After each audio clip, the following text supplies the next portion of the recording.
Hi everyone, how are you doing? Are you ready for fall and pumpkins and trick-or-treating and all that fun stuff? I love fall. It is so hot here during the summer, and the summer has been horrible, and I cannot wait for fall. So I am scrapping a photograph I took. Well, I didn't take the photo. A photograph from last Halloween of me and my son, and it just kind of jotted down some reflections of the day. From that day, a lot of it taken from what I had written down on Instagram because my memory is not what it used to be.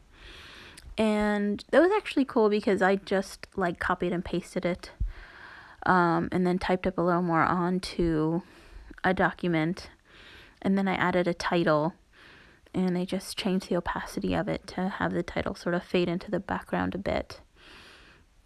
And I'm just adding my photo on top, and you can see that I trimmed a strip of that Pebbles pattern paper with the very cute ghosts on it, and I'm going to add a border to the bottom of the computer page that I had printed out. And with it's a 8.5 by 11 page that I started with, and I trimmed it down a little bit just because of the borders and the margins.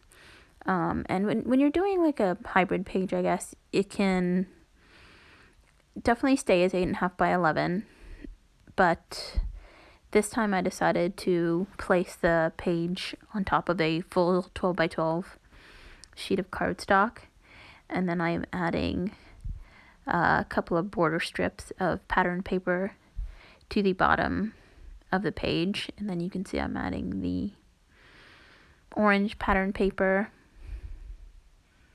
and I'm adding a little strip of the little butterfly wings yellow pattern paper from the main 12 by 12 memory keeping kit, and just trimming it down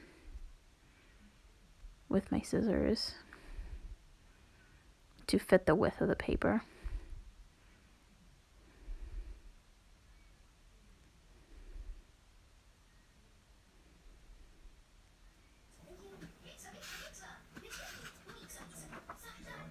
And adding my photo, gluing that down now that that's all set.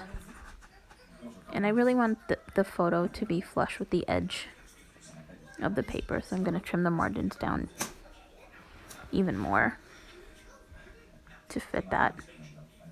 And it actually was a 4x6, but there was a lot of busyness at the bottom of the photo, so I cropped some people's heads out, just the tops of their heads. It was distracting.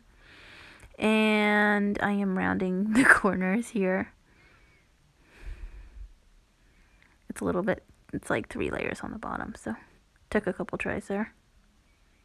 You'll see, I go back to it. Yeah, this time, I don't know, this one worked.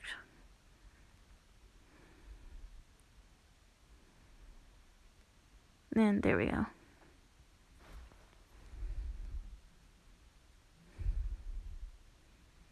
And Pebbles also had these really cute Halloween die cuts. I just had to use them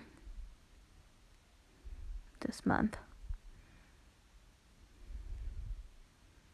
So I basically used 5 of them instead of doing groups of 3.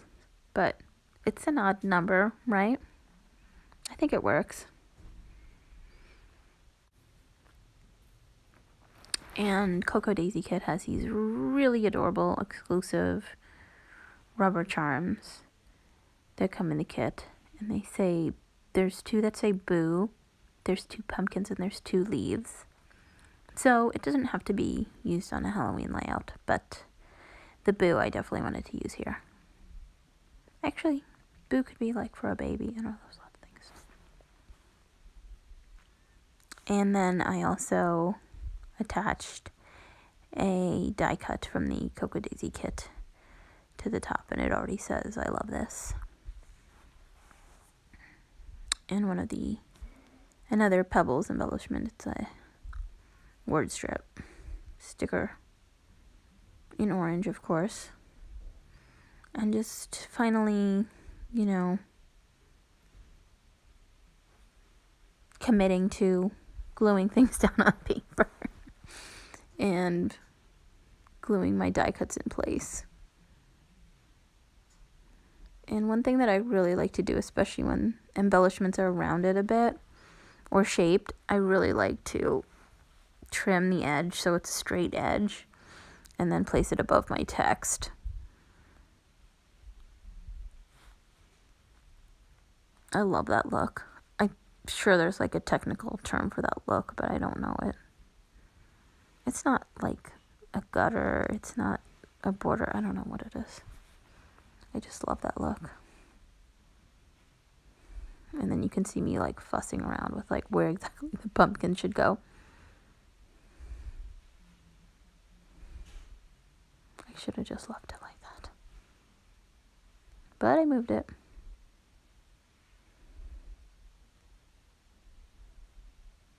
And that's fine too. But I didn't need to do that. That's fine. Sometimes you just have to commit. I have to tell myself that. I just need to commit. Just put it down on paper. It looks good. And there you go. That's my layout.